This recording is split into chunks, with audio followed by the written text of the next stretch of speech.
आप सबको नमो बुद्धाय प्रणाम। आप सब कैसे हैं? आशा करता हूं कि आप सभी सकुशल होंगे। आज हम ऊर्ध्वस्त अक्षरों के क्रम में दूसरा संयुक्त अक्षर लागो वर्णों को सीखते हैं। लागो दो शब्दों से बना है, ला और गो।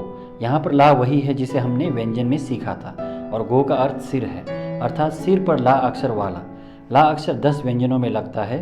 वे हैं का, गा, ङा, चा, जा, ता, दा, पा, बा, हा। जब इनमें ला अक्षर जुट जाता है तो इन्हें ल ऊर्ध्वस 10 अक्षर कहते हैं। ला अक्षर का स्वरूप नहीं बदलता है। आइए अब हम लागो वर्णों का उच्चारण तथा उनसे निर्मित शब्दों को सीखते हैं।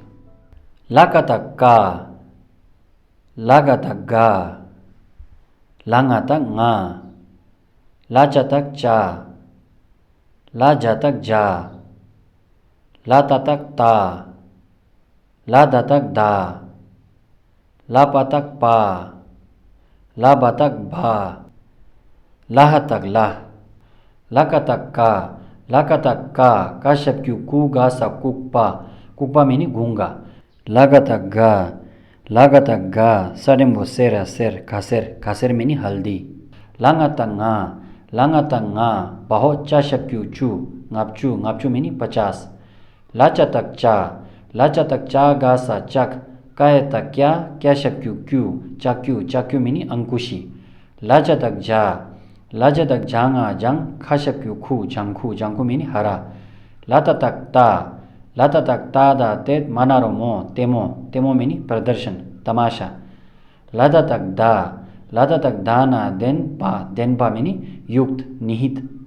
लापा तक पा गा सा पक, पग मीनी चमड़ा। लाबा तक बा, लाबा तक बा वा, बावा, बावा मीनी गलगंड।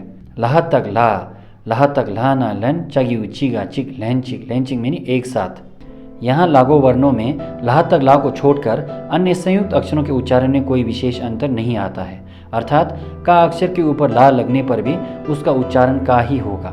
ला का तक का इत्यादि। यह भाषा की स्वाभाविकता है। लेकिन यहाँ सवाल उठता है कि फिर क्यों इस तरह का इत्यादि के ऊपर ला को संयोग किया गया है?